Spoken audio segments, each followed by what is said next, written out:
Wide spectrum, इसका जो वेशभूषा है या जो सज्जा है पूरी, जिसे हम श्रृंगार कहते हैं, इसका बहुत वाइड स्पेक्ट्रम मिलता है। और इसका इतना ही कारण है और कुछ नहीं। जो दृष्टिकोण है इस तरह से है कि सौंदर्य है, सौंदर्य परमात्मा परम सुंदर। जो सुंदरता है, सुंदरता की सेंस कितनी, जैसे कि इसमें बहुत फ्रीडम है सुंदरता की, लेकिन आपका विवेक कितना है आपके पास कि किस तरह से सज्जा प्रकट करनी है, कृति के अनुसार, राग के अनुसार, ताल के अनुसार, जिस तरह से फुट वर्किंग है, स्टेप वर्किंग है, इस तरह में किस तरह से चोटी आएगी, हेयर स्टाइल आएगी, कौन से रंग का वस्त्र आएगा।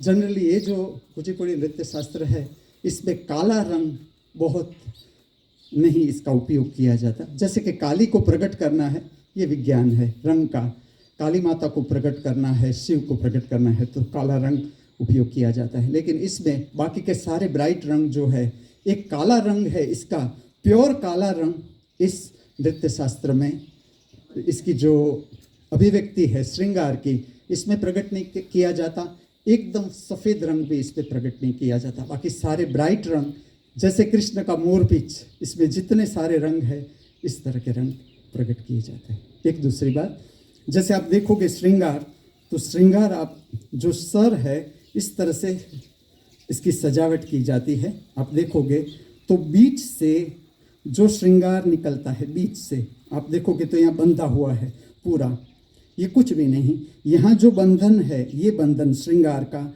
ये सहस्त्रार चक्र का जो क्षेत्र है उसे प्रज्वलित करने के लिए ये धार बंधी जाती है। और जो बीच की धारा है, ये सुषुम्बड़ा नाड़ी अर्थात बैलेंस करने वाली शक्ति है, उसको प्राधान्य दिया जाता है। जब फुटवर्क होता है, फुटवर्क आप देखो कि श्रृंगार इस तरह से है। लेफ्ट हैंड साइड जो है, लेफ्ट हैंड साइड चंद्र दिखेगा आपको, चंद्र, और राइट साइड राउंड दिखेगा, सूर्य, सूर्य शरीर, चंद्र शरीर। इस तरह से मस्तिष्क को बांधा जाता है ताकि जब फुटवर्क से एनर्जी पैदा हो तो सूर्य शक्ति, चंद्र शक्ति और उसे बैलेंस करने वाली शक्ति मस्तिष्क में, जिसका स्थान सहस्त्रार चक्र अर्थात जहाँ से हम जीवन की शक्ति प्राप्त करते हैं, आकाश से। इसका संबंध आकाश, जो कृष्ण कहते हैं ऊर्ध्वमूलम अधोशाखम, हमारा जो स्वरूप है वृक्ष से संपूर्ण उल्टा, हमारा सहस्त्रार चक्र का संबंध, हमारा पोषण आकाश से है। हमारे पैर, ब्रांचेस जो है, हाथ है, पैर है, पूरा शरीर धरती माता की ओर, और हमारा पोषण जिसे करते हैं वो है आकाश की ओर। तो आकाश से संबंध बनाने के लिए इस तरह का श्रृंगार कुचिपुड़ी नृत्य शास्त्र, भरतनाट्यम, इसमें दिया जाता है। फिर एक बात कहूँ, जो नारद है, नारद, इसने शिव बिंदु को ध्यान में लिया। जो चोटी है, चोटी और कुछ भी नहीं, बाकी का मस्तिष्क खाली कर दिया जाता है, और जो चोटी है उसको ही केवल संभाला जाता है।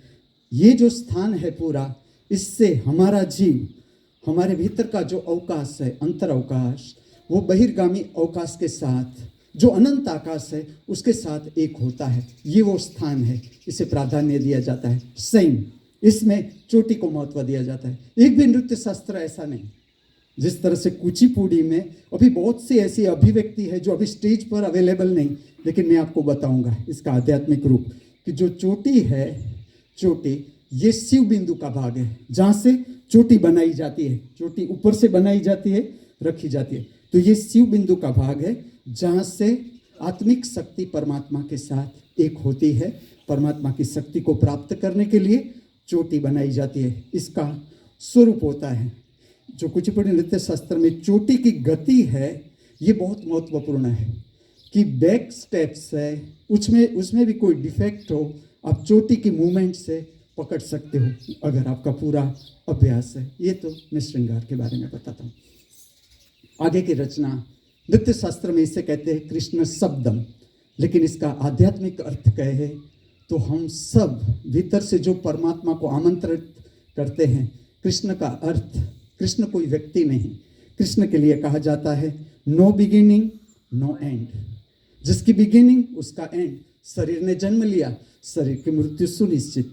कृष्ण अमृतत्व अर्थात बिगिनिंग भी नहीं, जिसका अनंत, उसे हम नहीं नाप सकते बुद्धि से, और इसका भविष्य भी अनंत।